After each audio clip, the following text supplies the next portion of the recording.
Yo. Yo, yo, yo. Raymond in the house, Dylan Butcher in the house, even Steve-O in the house, Kyle, what up, Kyle? Kyle's in the house, John, Amanda John, John and Amanda John, and Smalls all is here. Dylan's here, Mark's here, Matt is here. What is happening? Jared, my man, everyone's here. Everyone's here. Rodney's here. Guys, if you can hit the like button, that might help something. I don't know, probably not, but whatever. Let's see. If you guys haven't signed up for my email membership yet, please do that. There's no cost. It's just you'll get news updates, and I'm gonna start putting content out. Just little articles on different stuff, whatever you guys want to hear about. That stuff will start rolling out soon. So yeah, if you guys want to sign up for the emails through my website, TommyJohnCoaching.com. That will be helpful. You guys will hear about any type of sales, whatever's going on in the world. I'm going to be sending out emails for all that stuff. So, bodybuilding. We are DLC in the house. We are seven weeks out from the Arnold Sports Festival. Lee Waldron in the house. What up, my dude? 7 weeks out from the Arnold. Let's see some predictions in the chat. Who do you guys have? Who do you even know who's competing? I don't. Let me see. Yeah, I do. A little bit. Okay. Who's Anthony Williams? Is that like his pro debut? Is that the black dude that Chris Tuttle? Does Chris Tuttle coach him? Who's Anthony Williams? Anthony is with John Jewett? Oh yeah. Yeah, okay. Yeah. Okay. Yeah, Anthony's with John Jewett. Yeah, he's a big motherfucker. Cool. Yeah, he's got a good physique. So Anthony Williams will be there. Smalls has Andrew jacked in number one spot. Okay, fair. Okay, so we have Anthony Williams. Tonio Burton's not doing it. I don't know why they list him. I'm pretty sure he's not doing it. So we have Andrew jacked, Martin Fitzwater, Brandon Curry, Akeem Williams, Nick Walker, Rafael Brando, Hassan Mustafa, Muhammad Hassan, and Hadi.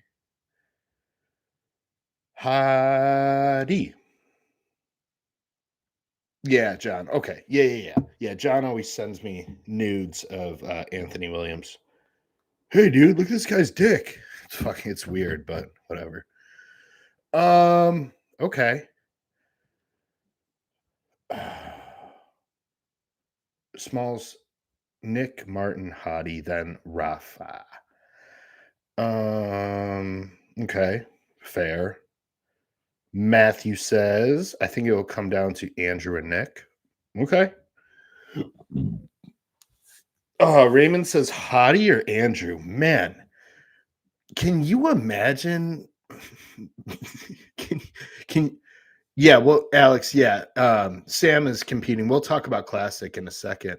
Because Open's all that matters. Can you imagine comparing Andrew Jack and Hadi? That's gonna be so strange. It's like fucking, I don't know. Andrew Jack brought his little cousin on stage, and like it's just gonna be, the contrast is so dramatic. But they're both so good in their own way. It's like comparing I don't know. It's like comparing like a high-end truck to like a like a badass fucking lotus or something. I don't know. I don't know. It's um Humpty Dumpty versus tall black Chad. Yeah. um Wild, wild. It's hard. It's hard. And when we were at the Olympia, man, your eyes cannot not fucking go to Andrew. Like your eyes just go to him. I don't care who was on the stage. Derek Lunsford was up there. I didn't give a fuck. My eyes went to Andrew every time. Hottie's one of my favorite bodybuilders. Um, my eyes still went to Andrew. It was like, yeah, there was no stopping it. There's no stopping it. Um, there's things he needs to work out. A lot of it's just posing, though. Like his physique is quite complete. Um, yeah, yeah. I think he can win in Olympia for sure. But I guess he has to win something first, right? But yeah, that's a guy where he steals the show when he's on stage. It's unbelievable, and I'm very curious to see how this Anthony Williams guy stacks up. Like John has him in fourth, which is fucking outrageous. You're high off your ass. He's not going to get fourth. Sorry. We haven't seen him next to any other bodybuilders. Well, I haven't. I haven't. Sorry, I haven't. Maybe you guys have. But like I've only seen the photos on Instagram. So that means fuck all. He could look like shit once he's standing next to Andrew. You know what I mean? So I don't know. We'll see. But that's where my mind goes is like, um, who the fuck knows what Anthony Williams is going to look like when he's standing next to even Martin, for example. Jared says, curious to see what Martin does. I like Nick, just not sure he'll be top three. Damn, Jared. Whew. Man, that's rough. You don't even have Nick in top three. Tough crowd, dude. Tough fucking crowd. Let me read these again. Let me read these. Okay. We have Anthony Williams, John's favorite guy. Andrew Jack Martin, Brandon Curry. Akeem Williams, Nick Walker, Raphael, Hassan Mustafa, and Hadi and Muhammad. If Nick brings Pittsburgh look, he can get top three, says Raymond. If Nick brings the Pittsburgh look, he can get top three. Can he win? Does Nick win with that look, Raymond? You tell me. I don't know.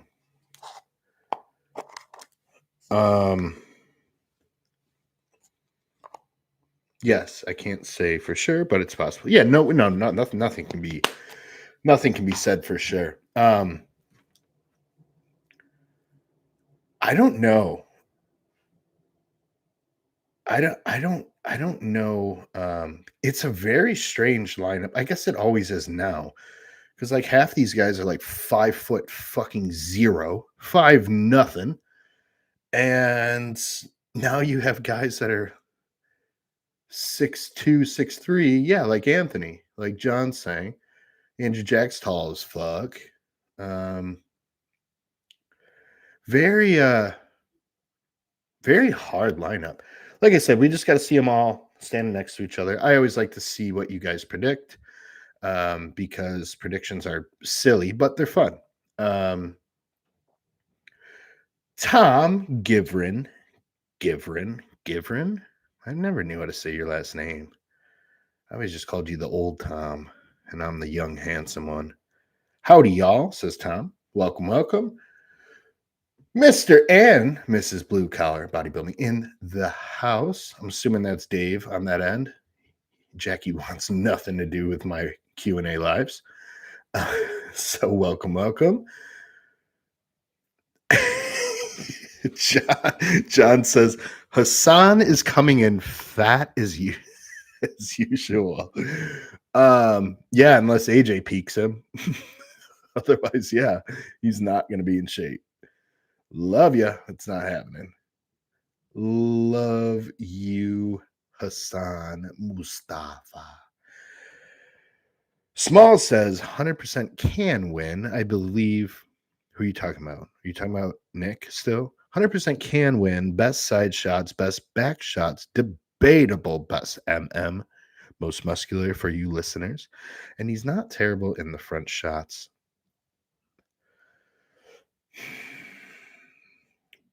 Best side shots, yes. Agreed. I love Nick's side shots. Best back shots in that lineup, I think. I think you're right. Debatable best most muscular. Um yeah, it's good. Hottie's got that one for me. He's not terrible in the front shots. His front lat is the fucking worst I've ever seen in my life. But everything else is pretty good. I agree. I agree. His front, he should not even do the front lat spread. He should pretend he's hurt or something and just not do it. Um, he, someone help Nick with that fucking shot, please, guys. Someone, one of you could do it. He doesn't need. Who's the expert posing coaches besides Kenny Wallach? I don't know. He's the only one I trust. Mick Givrin. Oh, yeah. Yeah. Okay. Yeah, that makes sense. I've only known you for like 5 years now, so whatever. Dave says Jackie wants nothing to do with my Q&As also. Yeah. Yeah, it makes sense. Tom is team Andrew jacked for the win. I could see it, dude. Yeah. I could see it. I don't think it's going to happen.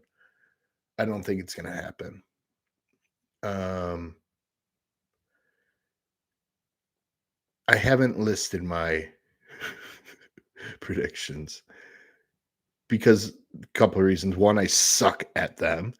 And two, don't think I've ever been right ever. I don't think I've ever made a correct prediction. Anyone who is from the previous Chase Irons Discord knows that I have done nothing but gotten predictions wrong. And I confidently get them wrong too. Like, no, this motherfucker's going to win. I bet you my house and my wife that he's going to win. And I'm still wrong. Yeah, so I don't know. Let me look at it again. Normally, the way I make predictions is just who I want to win. And like, it doesn't work that way. Bodybuilding doesn't work that way. Trust me. My first initial thought is that Nick and Martin are going to be top two. I think Andrew will be third. So I have either Nick or Martin winning. I have Andrew Jackson third. I really, really, really think Brandon can get fourth. Yeah, I know. Fuck all you. I know it's probably wrong. I don't care. That's what I think. Hottie's in there somewhere.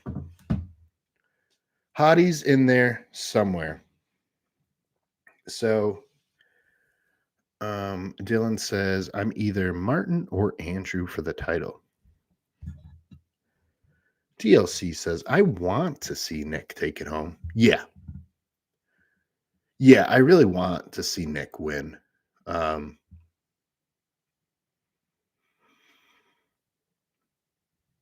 not sure why. Well, besides that, I just like him. So I guess that's a reason why. But I just want to see him win. And then there's always people you don't want to see win. And I'm just a fan of bodybuilding. So sometimes it's hard for me to be truly objective. I'm not a judge. I don't even know that I would be a good bodybuilding judge. I can tell you if you're in shape enough to get on stage, right? I do that for a living. But like the criteria of judging is it's so hard to completely remove your bias, especially when we're talking about professionals where now like we live in a world where we're seeing these guys day in day out. We're seeing what they're eating for fucking breakfast. Like when I grew up with bodybuilding, you didn't see that shit, dude. You would get the magazine, you would see, then you started seeing some YouTube videos, Ronnie eating chicken in his police car and like shit like that. But like, man, I can go on Instagram and I can see live updates from bodybuilders now. Um, so to be a judge in today's time, how would you remove bias, honestly? Primitive in the house. What up, my dude? Um, how can you honestly just like remove personal emotional attachment to some of these guys? I can't. Um, I really like Nick. I like his story. I like his attitude. I like how he trains. I like the cars he drives. Like just random shit that makes me want to root for him. And like objectively, someone else or subjectively, someone else can clearly be the better bodybuilder. Um, and I'll be honest, there's guys on that list that I do not like because I think they have a shit attitude. I don't like how they conduct themselves.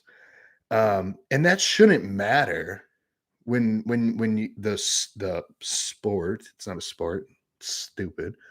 But when these guys are standing next to each other, you're just trying to pick out which one looks better. And it's so hard to do that because you're watching them along while they're prepping and you're cheering for them and you're watching their hard days and um, you build like this whatever it is, this attachment to them, like this ghost relationship with them. Like there's some of these guys we could probably meet for the first time, and you feel like you know them.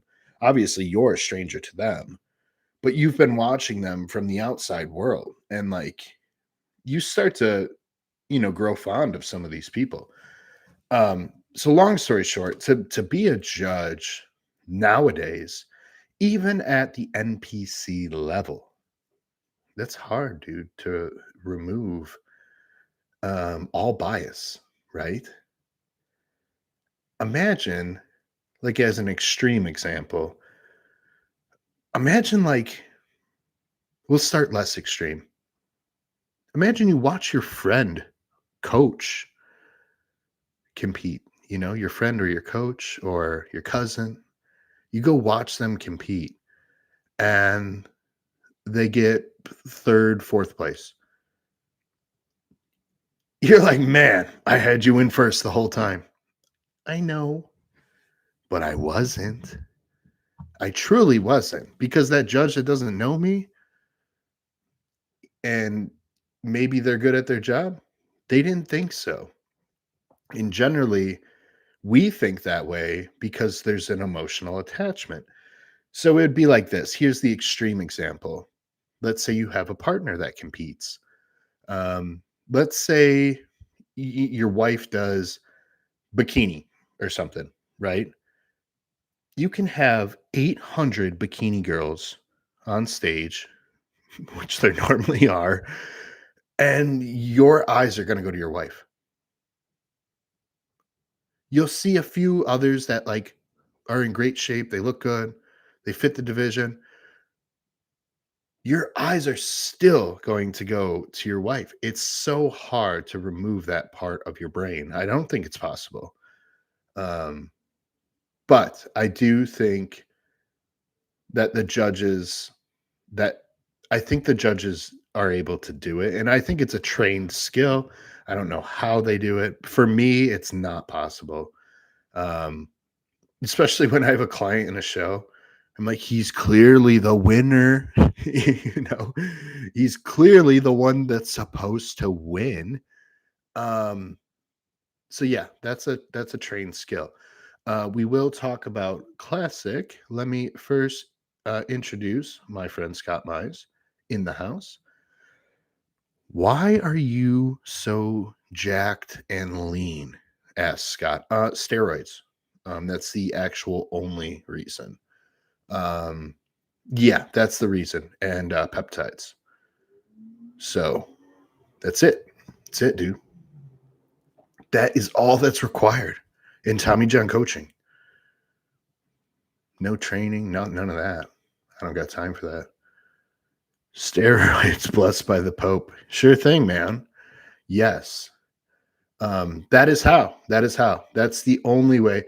Wendy's. Yeah, it's the trained by JP sweatshirt. Mike Bell in the house. What up, Mike?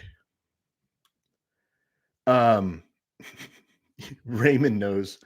Raymond gets to hear all of my stories, whether he wants to or not.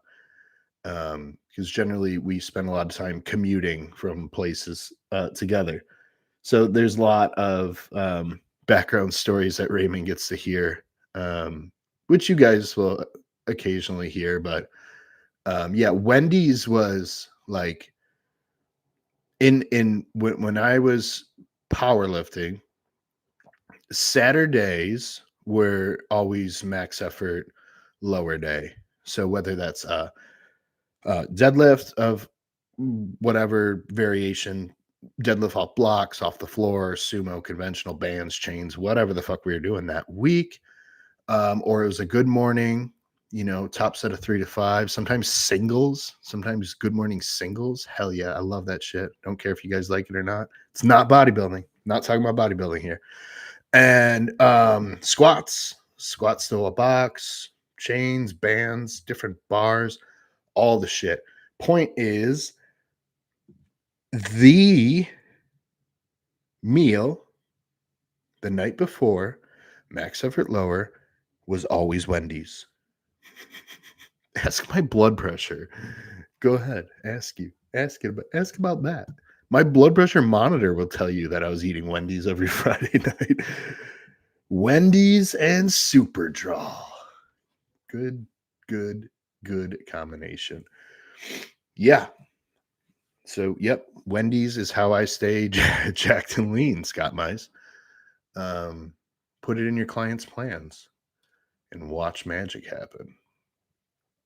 Okay. Good morning singles. Yeah, absolutely. Absolutely. Anderson squat safety bar good mornings were my absolute favorite max effort lift. For those who don't know what that is, it's essentially Mark says, I don't see Wendy's in my plan. It's just small print. It's at the bottom, Mark. You'll find it. So Anderson squat or Anderson good morning is either done from pins, dead stop pins, or chains. So my favorite max effort movement of all time was a squat safety bar with suspended chains from the top of the rack, and the safety bar would just swing in the rack. So you'd get in there from the bottom and just stand up with it. Man, we went heavy. We went heavy till your eyes were popping out of your skull and your back was broken. Love that shit. Love it. Love it. Love it. Love it. Matthew Ramos says, looks like I'm going to Wendy's after I'm done here at the gym. Oh man, do not eat Wendy's post workout. You will no. Do it the night before at least. Um Wendy's is probably it was I haven't had like I'm trying to think of the last time I had fast food. Um my wife and I, like, once a year we'll get McDonald's. Like whether we're leaving a wedding late, it's like 3 in the morning. We don't do that shit often, clearly. But Like after our wedding, specifically, we had McDonald's, and that was uh, 2 years ago. So yeah, funny how that works. Um, Wendy's fries and spicy chicken sandwich. Alex is hungry as fuck. You guys should see how lean he is if you haven't. He's like, man, he's leaner than he thought he was going to be. It's really fun. It's exciting. Um, yeah, that's good shit. Okay, let's talk Arnold Classic for those that care. Um, I don't, but some of you do. We have Wesley Vissers Matthias. Who the fuck is that? Someone tell me who that is. Sam Sulik, Mike Sommerfield, Mike the Badass, Andrea Mamoli. Guys, I don't know who these people are. I don't know who these next 6 people are. Hang Nuwu. Now. I'm going to fuck all this up. Okay. Scotty says Mike wins easy. Done. All right, cool. We'll full stop. Full stop there. Mike is going to win, says Scott. And I agree with Scott on most things. Some things we don't agree on, but most things we do. I love Wesley as a human. I think he's cool as fuck. He's got just like a chill vibe. He trains hard. His physique is dope. Mike Sommerfeld's a freak of fucking nature. If you guys do not know, I've seen him in person, I think 3 or 4 times now. The first time I saw Mike was at Arnold last year, and he was literally just standing there, and I could see glute lines through his sweatpants. Like, what the fuck is that? It pissed me off, really. Because when I see shit like that, it just reminds me how fucking normal I am. And these people aren't. And it's great. I love it. But yeah, he was literally just standing there, and it's like like Ronnie, when Ronnie used to wear the tights and you would see like his quads feathering through pants. Like, what the fuck is that? So yeah, Mike is that type of freak. And then the density to him, like his back and like shoulder and like just his torso, like he turns to the side and there's this density to him that's unexplainable. Just this 3D shape that these pros have, guys. It's that Joe Palaci's kid, same thing. I saw him at the Olympia. This fucking kid looks like a human rhinoceros. And I don't mean to call him a kid offensively, but I think he's young. He's a little younger than me. I still happen to call people kids, even if they're the same age as me or older. I do that too. But Joe Palaci's, is that how you say his name? I think so. He's fucking huge. And I know he's a pro bodybuilder. Like, it shouldn't be that alarming. But when you see this shit in person, Palacios. Yeah. Maybe. Either way, however the fuck you say it, doesn't change the effect he has on my life when I see him. It is outrageous. It is outrageous. He looks fake. Pros. Wes, I love that comment. Actually, I would word it a little different, but Scotty is much better at delivering direct messages. Wesley, one of the only intelligent IFBB pros. Wesley knows his shit. As far as like, there's a lot of like IFBB pros that like coach there's so fucking few that I would hire, like still active IFBB pros. Like I can maybe pick, I can maybe pick 5 that I would actually sit down with and take what they're saying as valuable information. And that's not to like shit on any of the other ones, but a lot of them just don't fucking know why they are so big because they can eat fucking sawdust and drink Gatorade and take 200 milligrams of test, and they will still be over 250 pounds lean. Guys, I'm not kidding. I'm not exaggerating. Um, I've seen real cycles from pros that I can't say for fact that it's all real, but they were screenshots of text messages from someone who coached them with their cycle there. And like, guys, it's depressing to see. It's depressing to see. And of course, there's guys out there that lie about things like that. But I've seen a lot of scenarios. I can think of literally about 4 people where I saw their actual cycle. From what I was told, it's their real cycle, and it was alarming how fucking low it was. And that doesn't mean that's how they built the size, right? We can all say that. Um, but when you're looking at this shit, and then you're looking over at your notes, and you're like, we are different. We chose different parents. So yeah, there's the point is what Scott and I are saying is some of these pros don't even know how they got the way they got, and they certainly should not be teaching other people how to get to their level because they don't know how they got there to begin with. As Alberto Nunez says, it's a human dog show. It's not wrong. It's not wrong. It's not wrong. Jared says, I'm a fan of Wesley, but I agree Mike is likely the heavy favorite. It's just hard. It's hard not to. He's gonna win the show, in my opinion.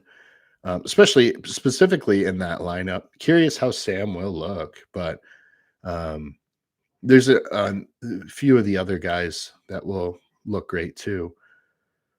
Scotty says Mike knows his height. He's locked in. He's objectively the best in classic. Only reason he didn't win the O is because they changed the rules. Yeah, he had to play a different game. He had to play a different game. And Dino is he's great too, but Mike is I think Mike's the best classic guy out there since Sebum. I love Terrence Ruffin, who's not doing the Arnold, but I love him as well. I think he's great. I think his physique's great. Um, he never looks as good on stage, and I really think part of it is like his complexion is so incredibly dark that he just doesn't show up well on stage. Like I don't know. They need to do something about it. I don't know what they can do, but um I don't know. I don't know. Maybe you need some take some glutathione or something. Who knows? Let's see.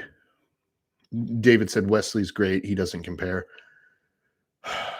Maybe we'll see. I mean, we haven't seen Wesley on stage in a while now, so maybe he'll bring something special.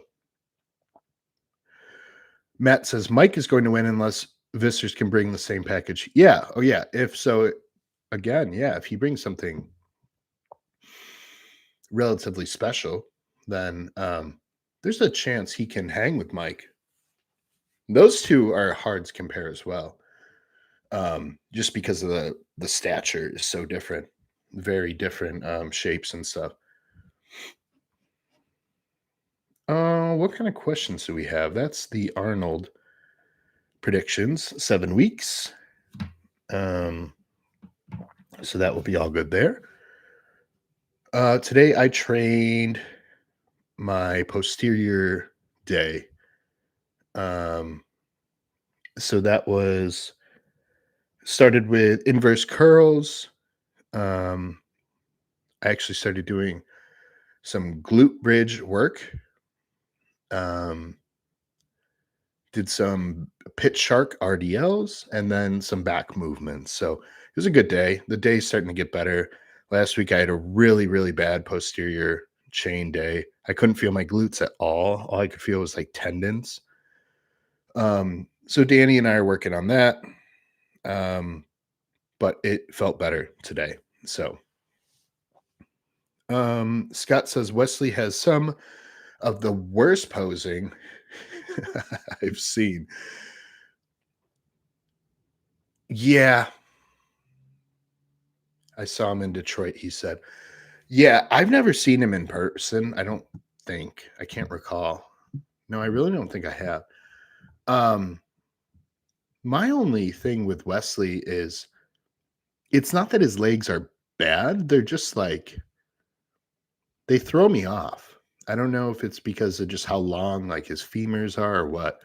Um, but just the look there is like off to me. Not quite sure what it is. Uh, Dr. Dimsdale in the house. What's up, my dude? Welcome, welcome, welcome, welcome. He always has good questions, and they're always about training, which I love. He has some questions about um, how I do certain things with clients too. So he always has good questions. Um, do you elevate your feet on those RDLs with the pit shark? Yeah, I stand on our gym is great. These guys think of everything because they train themselves. Um, so like when a gym owner actually lifts weights, it's really fucking useful because they think about shit that people who lift weights like need. So they have all these horse stall mats cut down to like little squares. So you can stack up these mats as high as you need, right? They're 3/4 inch thick. Um, so I stand on about 3 or 4 per side to create that deficit um, to get deeper. Hmm. Hmm. Um, yeah, so I do elevate the height of which I'm standing on. I'm not right on the platform. I'm standing probably about an inch above it. The other way you guys can do that, if you don't have a great gym owner like we do, um, you can just throw like honestly the best way to do it is if you have 100-pound plates, but those are just a bitch to move. Aerobic steps work, or yoga blocks if they're stable enough. But yeah, I definitely elevate just so I can have as much range of motion as I want. Um, Scotty's talking about Wesley Visser's legs. He said, yes, I think it's the length of the femurs. Yeah, they're very long, not a lot of like sweep and shape to them. They're just like poof, you know, they're just like tree trunks with no like bubble. John says, I may not be a hyper responder, but I am a hyper tolerator. I don't disagree, or all your gear's fake. John is, in fact, somehow resilient. He may be more resilient than Chase Irons to using gear. He may be up there with Chase's level of what they can get away with. Um, those guys can break the rules, and I've seen both of their blood work, and man, it's quite good. It's quite good. Um,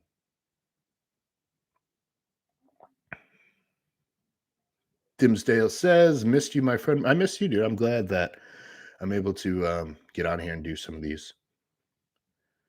Scott says, "Yeah, this is going to be an every week thing." Uh, Dr. Dimsdale, David Dimsdale. So yeah, this is going to be an every week thing, every Saturday. Um, this one will be cut short today because we're traveling out of town to go see my wife's family. Um, so yeah, this one will cut a little short today, but yeah, every week I'm gonna make this a habit of getting this done. So Scotty said that's crazy. No one can tolerate things like Chase, man, I'll be honest. Yeah. That's one of his genetics is he can, he can get away with murder when it comes to running gear. Um, it's one of his superpowers for sure. Yeah. And, don't get me wrong. He trains like a motherfucker too. Like he trains hard, guys. Um, and I don't think people realize that. But I've trained with him quite a few times. And I'm not something special. I'm not the standard or anything, but I've trained with people who can fucking train pretty hard. Um, and Chase could hang with anyone. He really could. He really could. So it's a ton of fun to train with him because I'm just so drawn to people who have a passion for training. I think all of this training is the foundation. And I think that gets lost sometimes, not always, but sometimes it gets lost. And training is the the core of all of this. You know, um, when you train more effectively, more efficiently, and I hate to use the word harder because it's like, oh, how do you quantify harder? I don't think just training harder, bro, is like the answer. But being effective at training and having passion behind it, if that is illustrated and reflected by others as training hard, then yes, I agree. But when people are just passionate about training and they just want to get better at training and they make it their core foundation, all of them look better. All of them look better than the ones who focus on the next cycle setup, um, the next phase of using X, Y, and Z, um, the next cheat meal. Like the guys and girls that I meet who just absolutely fucking love to train, and it just fuels them. It's just why they do this. They always look the best. They always look the best. And that shouldn't surprise anyone. That shouldn't surprise anyone. But it is the foundation, in my opinion. It's just my opinion. Um, that's just how that's how I was taught. And I trained well before I gave a shit about anything else, about diet, anything. I started training before I worried about what I was eating. That's for damn sure. I think a lot of people do that, which is okay. It's totally fine. Tim England in the house. Sup, y'all. Coach was just wondering when there was going to be another live. Yeah, Tim. I was just saying I'm going to try to do these every single Saturday. Every Saturday, and they'll likely be around this time at some time. If you sign up for my emails through TommyJohnCoaching.com, you will always know when the live is coming. Raymond says, I want to get back in the gym. I hate being sick. Yeah, Raymond got sick. Everyone got sick around here and around everywhere. All my clients are sick the last 2-3 weeks. I feel like I'm battling something a little bit, but I'll be okay. Primitive says, I trained for years before nutrition was even on my mind. Yeah, same. Same. Um, for real. Yeah. Yeah. I think that that's how it starts. Like, um, yeah, it's really how it starts, I think. DLC says I'm doing my best not to get sick. Yeah, I know. I know. Mel says, not fun. I'm on the mend right now. Oh, DLC, my training partner called me after we lifted on Thursday. Hey, dude, I'm sick. Just FYI. I'm like, he said, if you get me sick, Alex G, my man, the Mountain Dog training programs you put me on have been great. I recommend Mountain Dog training programs to mostly all of my clients. Yes, guys, I will help you design a training program if you want, but my best recommendation is to always go buy one. Go buy one. And then let's say you buy one and there's certain things about it that you don't love. Great. Like now we have something where we can manipulate it for you, right? I got a lot of guys that run John's stuff that train at home gyms. It's like, great. I did that for years. I know exactly what we can swap what with because I used to speak with John. Like, hey, John, I don't have this machine. He's like, yeah, most people don't. He's like, just do this. Okay, cool. Hey, John, I only have one kind of leg curl. No problem, dude. Just double up the volume of the other one you're doing. Why didn't I think of that? Well, I didn't think of that because I didn't design the program, but John did. So I've learned a lot of these tricks and tips from John, just bothering the fuck out of him since 2012, 2011 was like my first emails to John. Um, and my friend Matt Venipal, who I speak about all the time, speak highly of, he worked directly with John for a long time.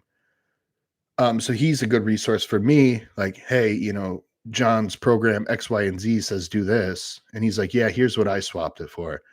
My friend Matt has done every single Meadows program. He's done all the new Chris Edmonds programs. I've done a lot of them. But I'm pretty sure Matt has done literally every single one, like multiple times. So he's always a good resource for me too. When I have questions about, where to swap and what to auto regulate and things like that. But yeah, the Meadow stuff is great. I mean, it's always my go to recommend to people. And guys, there's other good programs out there. There is other shit. Um, there's a lot of ways to train, and it's all good. It's all good stuff.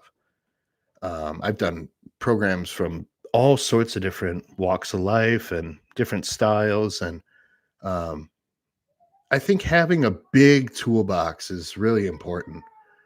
It's really important, because then you can pick and choose certain times to use different stuff. And if you need a change, you can, hey, I remember I really like this. I'm going to go back to this, right? Um, and that doesn't mean you should program hop, but um, you gotta try some stuff out too. Yeah, lots of feedback on the mountain stuff, mountain dog stuff in the chat here. Alex G, the mountain dog training programs, love them. John Meadows' plans are amazing. Learn from them, tweak them, take what works, drop what doesn't. Yep. And John would tell you the same thing.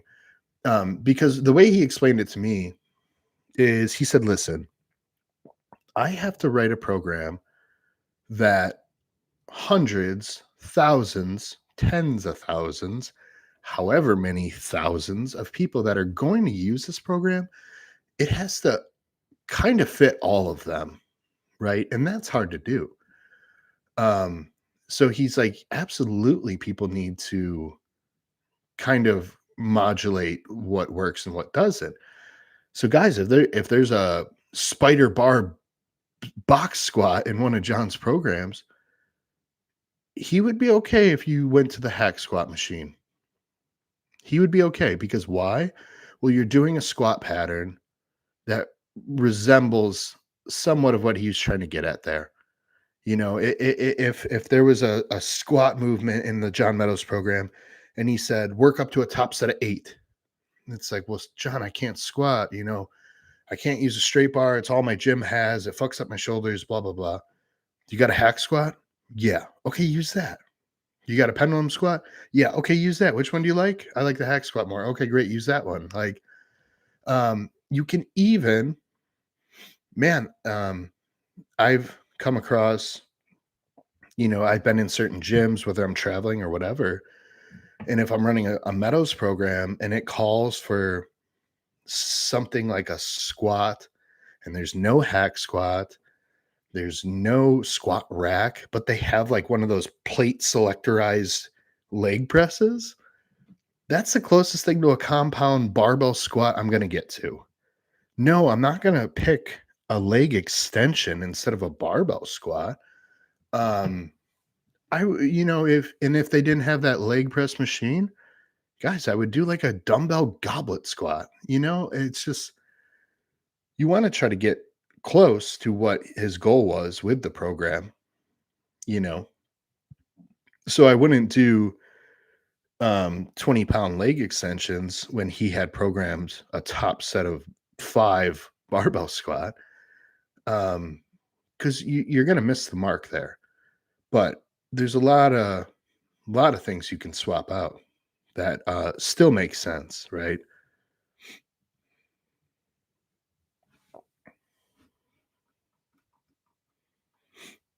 Yeah, and that just comes with um, training maturity and just learning um, how to call audibles for yourself.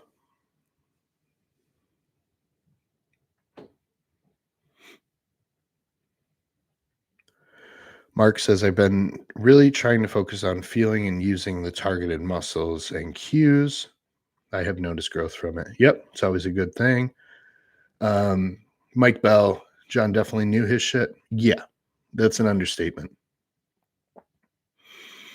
Yeah, definite understatement. He was just, man, so much more than I could ever be. And yeah, incredible human. Um, Mark said I was scrolling through John's programs this morning. That's actually a good point. And I know you're just saying that you're just browsing. But like guys, look at your like if you're starting a program or even if you've been on the program, always look at the program the night before you're going to train and then like a few hours before you're going to train and start mapping out like what what the day is going to look like. Um there's nothing worse than like you get in the gym, you get into the workout, shit's moving along, and then you're like, what the fuck's this? How do I do this? And you're like trying to watch the included YouTube video like that John would attach in some of his books. And like you're sitting there and it's been 5 minutes, you're getting cold, and it's like, guys, you should kind of know the layout of your workout before you even get into the gym. Um, I think that's mandatory. I always look at my workout the day before. Um, I look at it while I'm eating my pre-workout meal. Um, and then sometimes I'll look at it one more time before I even walk into the gym, like in the parking lot. Just so I have a general idea of how the flow of the day is going to go. Yeah, Chris Edmonds programs are good. Blue collar Dave, people forget you don't need to be married to a method or a movement. I'm more DC training lower body and more of a low intent or high intensity, low volume style. High volume upper body and split with back training. Yeah, you're gonna meet to pay with time to figure out what works. Yep, it won't come overnight. As far as intensifiers, I learn all from John. They still get the jitters every leg day. I still get the jitters every leg day, but that's also how I visualize overcoming the obstacle or the task at hand. Yeah, yeah, that's a good point. Yeah, you don't want to marry to any method, um, because like I've said before, things work in phases. That doesn't mean they're going to work forever. As soon as you think, man, I found the exact the exact program that I need to put on size, and I'm just going to run this forever. It's like, not only is that boring, but it's not going to work. It's not going to work forever. Um, it just won't. Training doesn't work like that. Things come in phases, and you have to learn to auto regulate. And you're not going to be doing the same thing forever. And I'm not sure that you'd want to. Um, but that goes with a lot of things, If you think you found your perfect cycle or whatever, it might change on you. It might change on you. And you're going to be like, well, this is what I need at this time. This is what's working right now. And then you're going to come across a time period where it's like, man, like I don't respond well to this compound anymore. I don't feel good on this. I can't sleep on this. This is ruining my appetite. It never ruined my appetite before. This compound's hurting my joints. It never hurt my joints before. This one's making me paranoid. I've never felt this before. Um, so you put it away. You go to something else, and then you come back to it, and maybe it'll work. Or you come back to it, and it's like, oh no, this is still not good. Great. Okay, maybe we should get rid of that, right? That goes with different types of foods. It goes with a lot of stuff. Riley in the house. How you doing, brother? God bless. Welcome, Riley. Thanks for being here. Good to see you. Riley, if you have any questions, drop them in the chat, please. I'll be on here for another 10 minutes or so. Yeah, I'm going to cut this one a little short. Like I said, we got to travel today out of town for a family thing. So that'll be cool, though. And yes, to my clients, I do still have my phone on me, alive and well. And I'm always here to answer questions on the weekends. I know I said I don't do check-ins on the weekends, but I still respond to all of you on the weekend. That's no big deal. But actual check-ins require me sitting in my office with no distractions and being very specific and taking my time on all your check-ins. So I don't do those on the weekend anymore unless you guys are in an active contest prep. But all my clients now are checking in Monday through Friday. So I appreciate all of you for allowing me to do that. So then the weekend, I can spend time not only with my family, but I can spend time doing stuff like this, right? Doing the lives, doing some background business work as well. Lots of stuff I'm working on in the background, which is going to be fun this year. So bigger stuff coming. There'll be more content and information that I'm putting out and stuff like that. Just for the general public, not just my clients, but so the weekends are more geared towards different skills to help build the business that way. Blue collar Dave, what do you think of mitochondrial peptides in the off season? I think a lot of these peptides do a good job signaling to the body. Stuff like SLU, MOTS-c, I'm coming to think.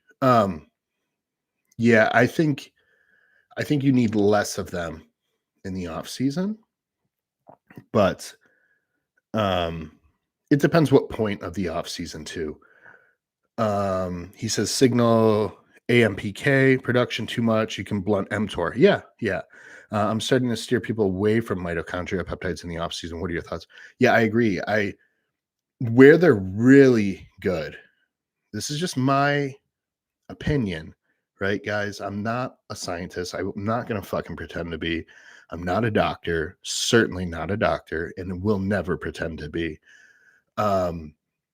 What do I think of them in the off season? I think they're less needed, but I think they are very good directly post contest as the off season is starting to kick off.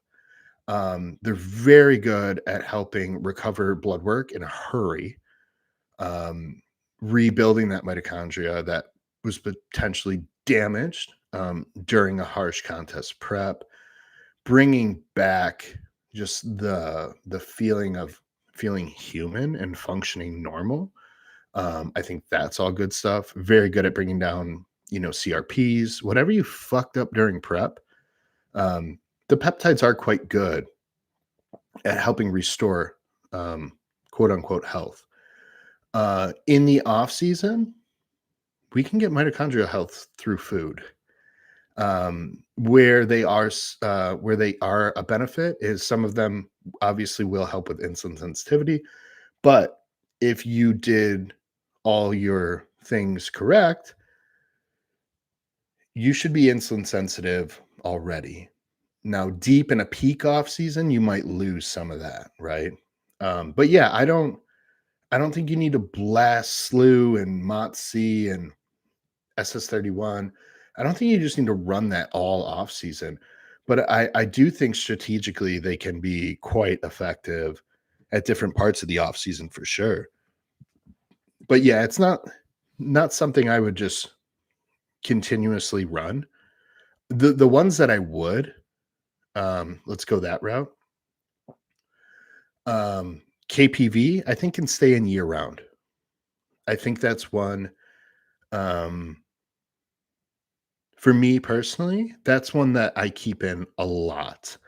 The other one would be BPC, and that's one that I actively have in 99% of the time. So KPV and BPC, those are generally in in my toolbox at all times. Prep, uh, off season, everything. Those are pretty much always in there. Um, I'm a fan of Selink. I use that for about 6 weeks, and then I'll come off it for a few weeks. Um, so I'll use that one, and Retta will be kind of in and out. I don't like to stay on it like for forever and ever and always. Um, I do think that one should potentially be cycled. Doesn't mean you have to take like a year off it, but I think it's good to take a few weeks off it every once in a while, just to keep the gut motility healthy and stuff like that. You don't just want to. Some of you guys run the Retta really high too, which I don't love. Um, but certain tools for certain jobs at certain times, right? Do you have any experience restoring sensitivity to nicotine?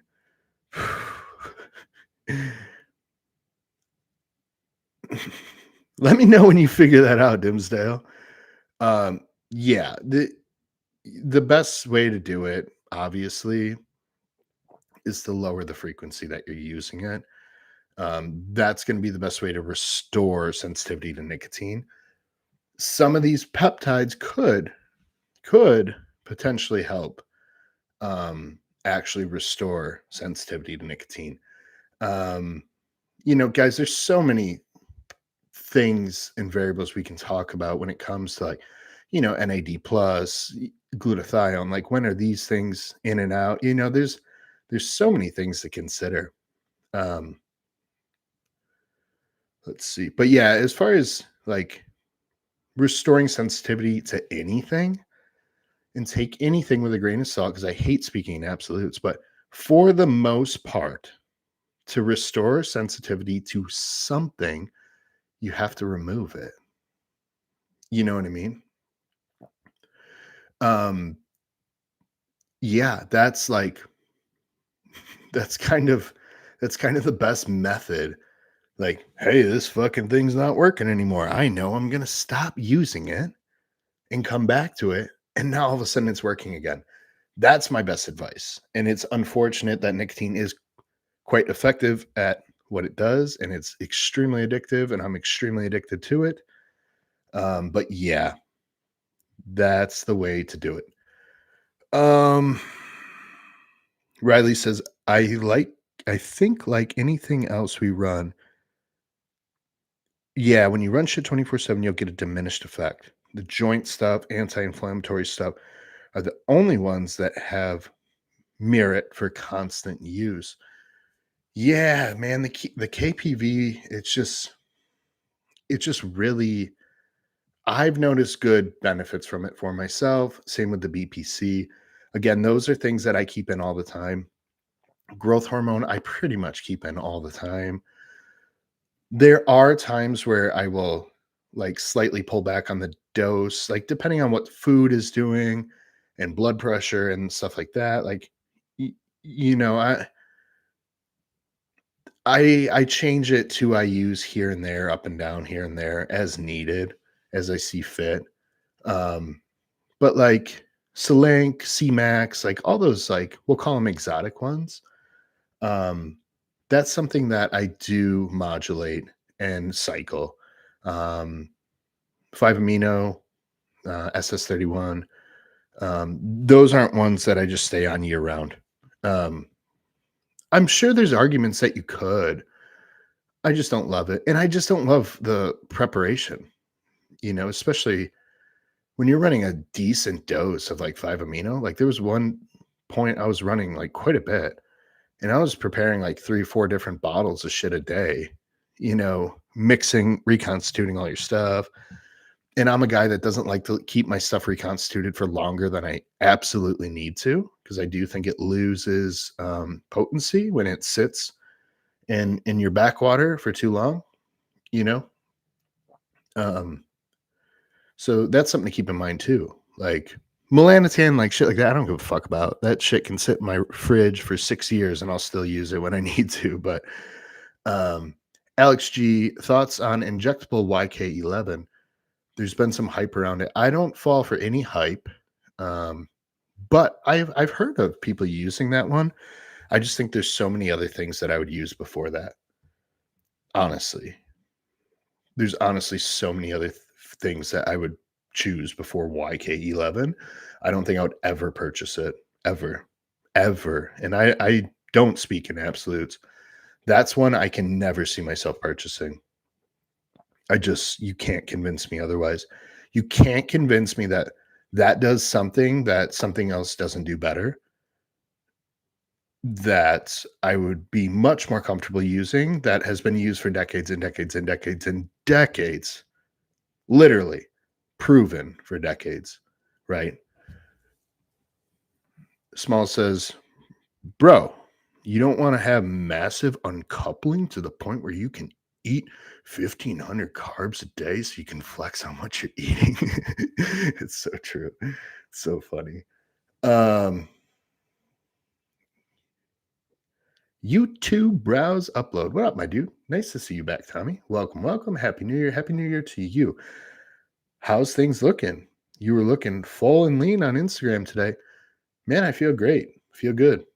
Um, no complaints. Starting to get a little bit of my mojo back in the gym. I'm still throttled back on the intensity that I normally train at, um, but it's still a good intensity. I'm still getting great effective workouts.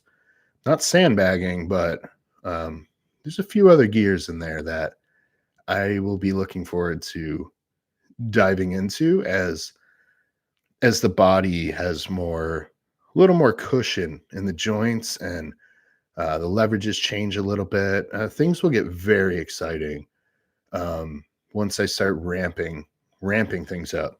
We'll get back to the shit I love. And yeah, everything's been very good though. Thank you for asking. I honestly think, Dylan says, I honestly think the reason I can work my leg hard like I do now is from the BPC. Yeah, Dylan's been in a former um, car accident in the past, and he does have a damaged leg, which causes him a lot of deep nervous system pain, radiation pain, bone pain, all sorts of things. And BPC has been helpful for him. Bobby chimes in to say, I love KPV. Yeah, KPV is a great one. I put it right up there with BPC. YouTube Browse says, when wanting to do a mini cut after a 24-week long blast, to set yourself up for a leaner set point for the next blast, would you rather run it at the end of the blast or at the beginning of the next? Um, that's kind of an interesting question. So, when wanting to do a mini cut after a 24-week long blast to set yourself up for a leaner set point, Okay. So he's saying he just finished blasting, trying to put on as much size as possible. Now he's at a point where, hey, maybe I should do like a little mini cut to set myself up for another blast. He's asking, would you rather start the blast and then start the mini cut, or would you do the mini cut first and then start the blast? I would do like a hybrid. So I wouldn't like aggressively mini cut. I would almost bring things down to like maybe just below maintenance or right at maintenance and change the profile of how the macros are set up. So I'd likely lean into more fruits and vegetables and reduce starch a little bit, help bring down inflammation, create a good environment for some of that mitochondria health we were talking about. Um, I would likely scale back training, um, let the body rest and recover. And I would do like, I wouldn't call it a health phase, but kind of like a recovery, like setup. You're going to get tighter in that time period because starches aren't going to be as high and things like that. You can regain some insulin sensitivity, but I wouldn't like full on just like go do a full mini cut.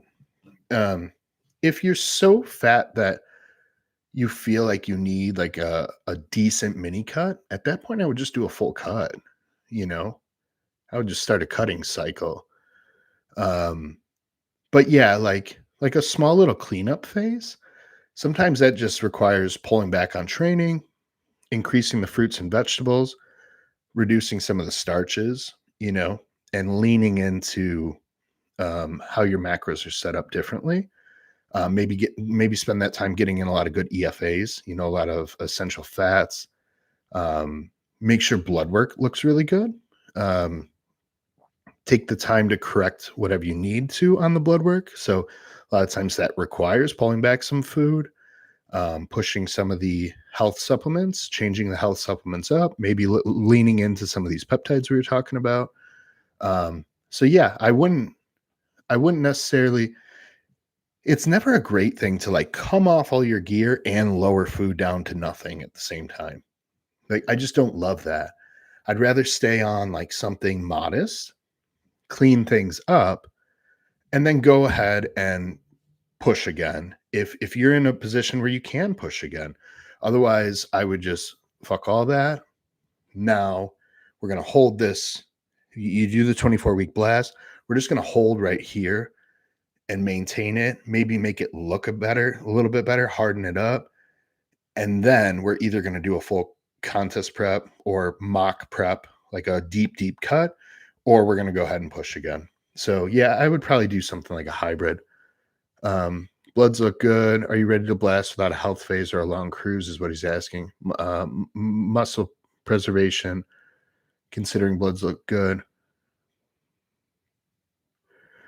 Yeah, I mean, if blood work is good and everything, I would go ahead and just keep slanging and banging. You know.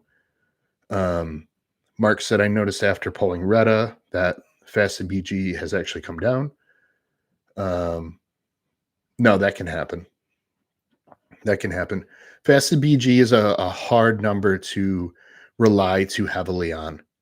Um, one really fun tool is to pick up a constant glucose monitor. And no, you don't have to wear it like every day forever and ever, amen, right?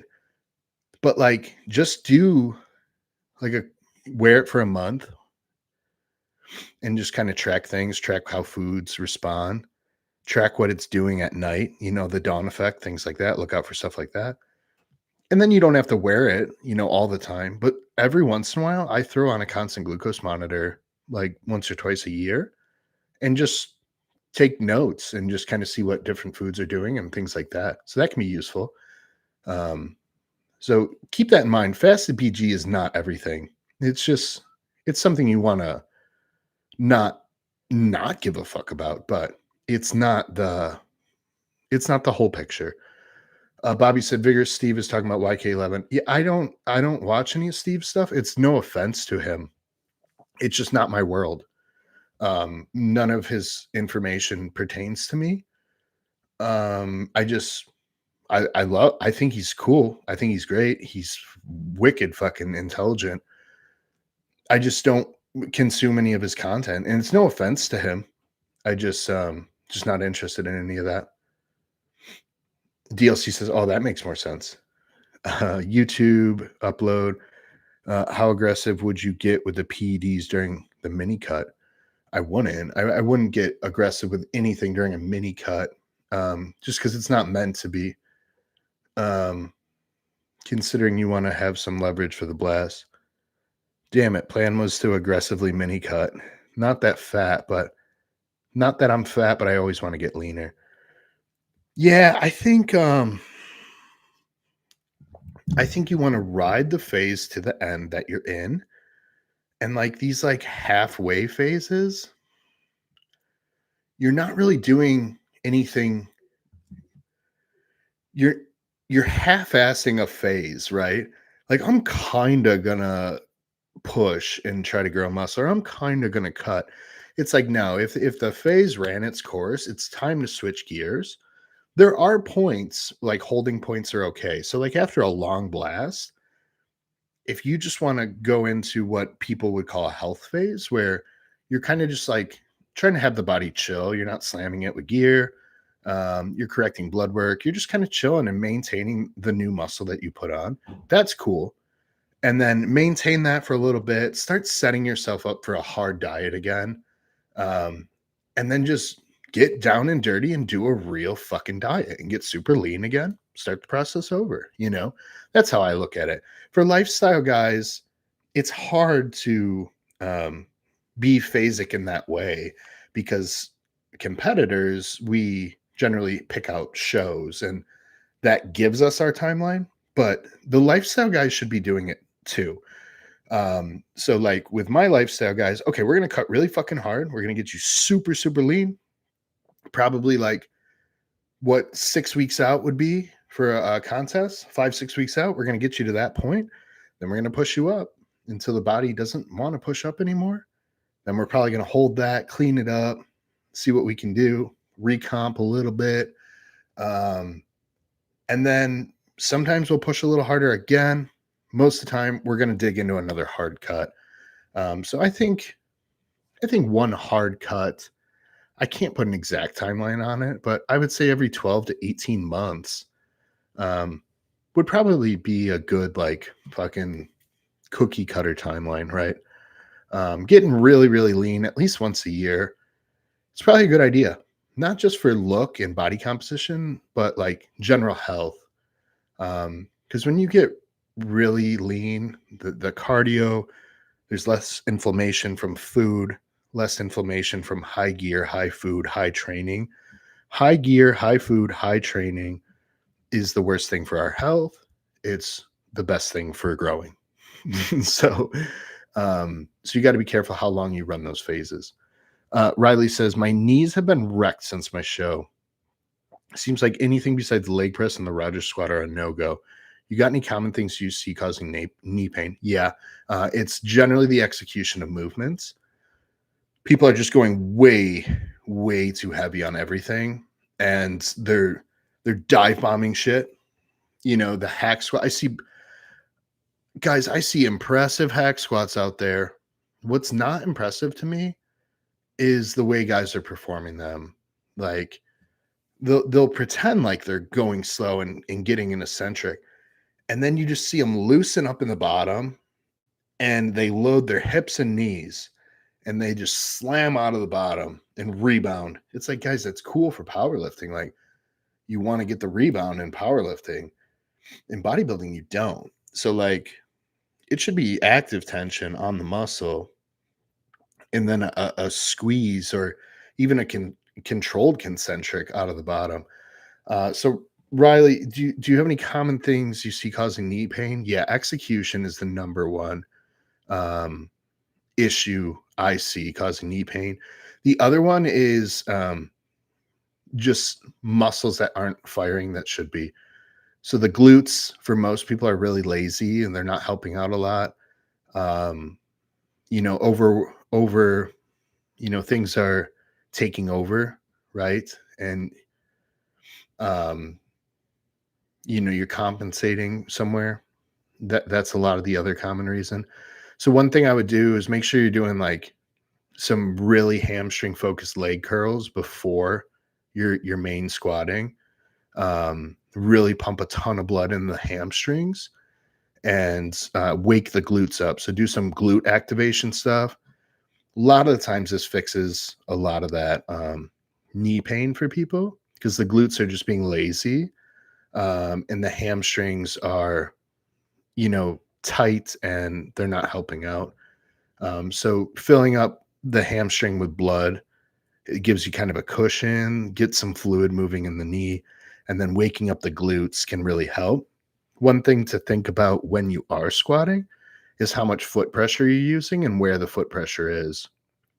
So one thing that helps for me is actually thinking about like the inside of my heel.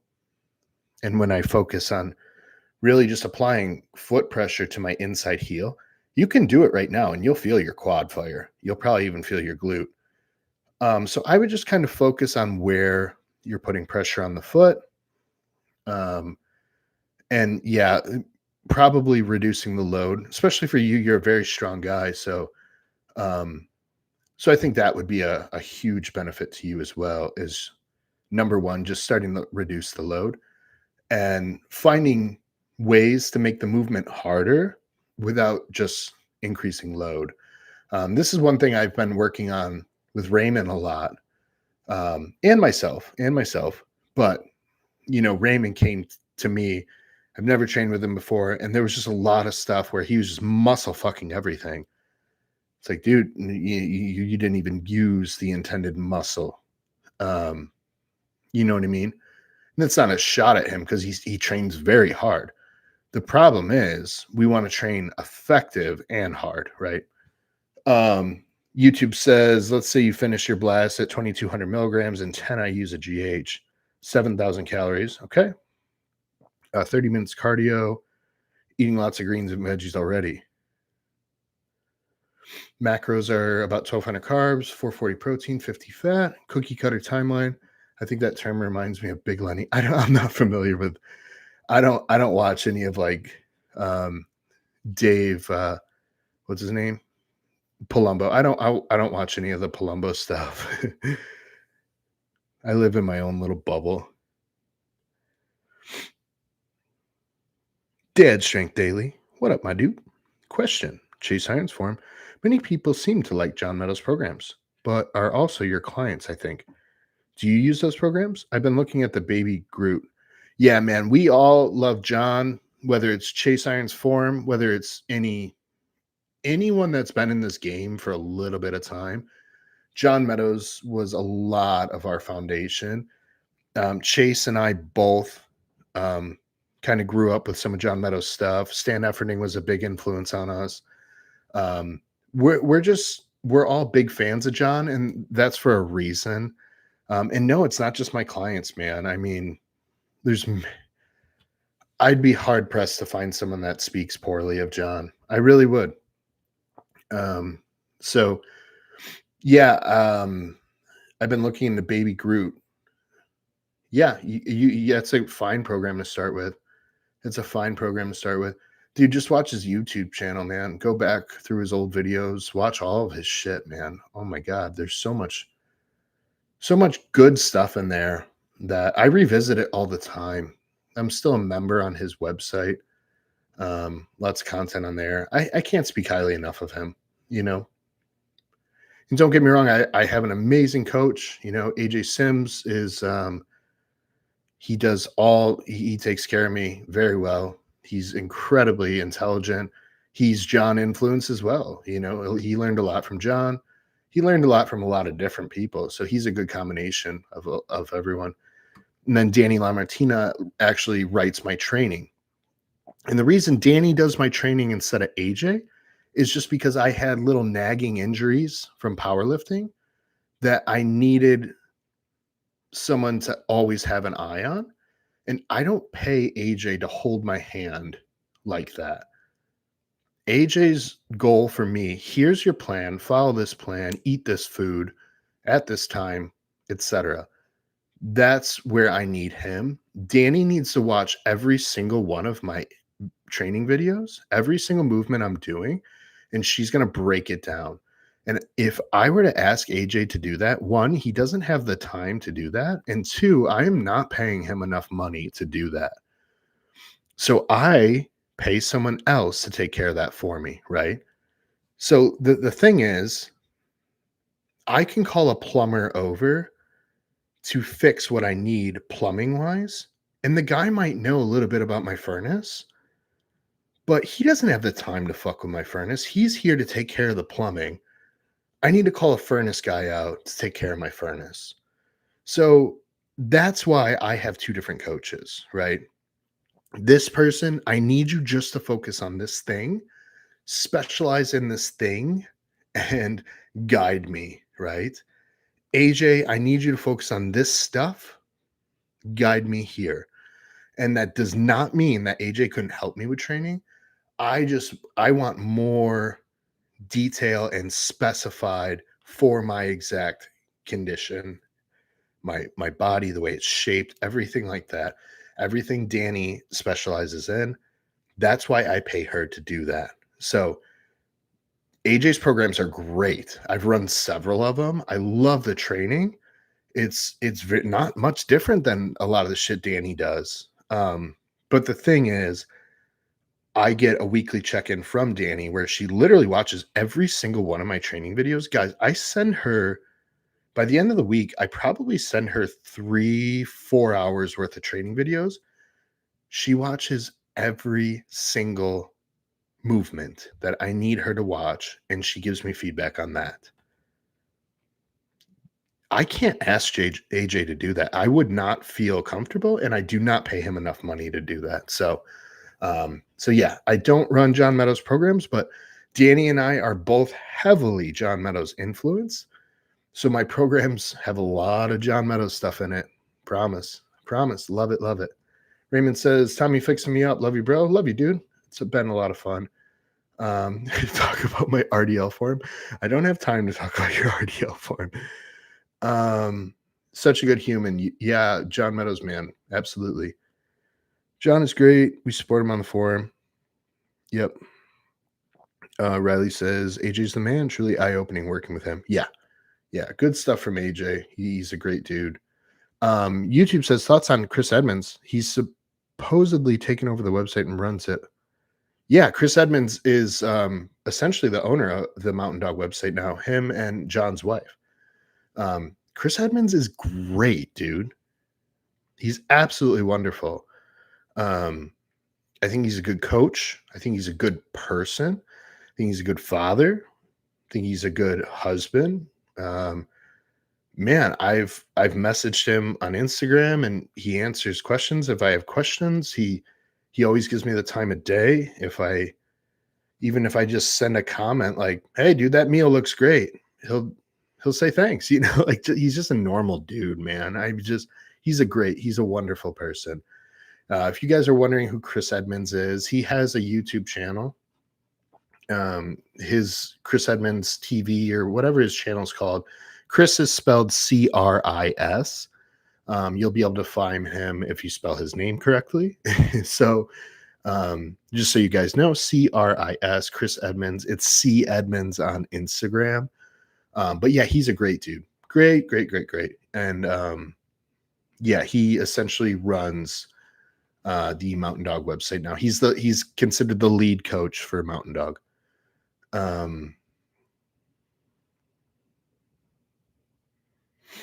Yeah, he's so heavily Meadows influenced. So is Andrew Barry.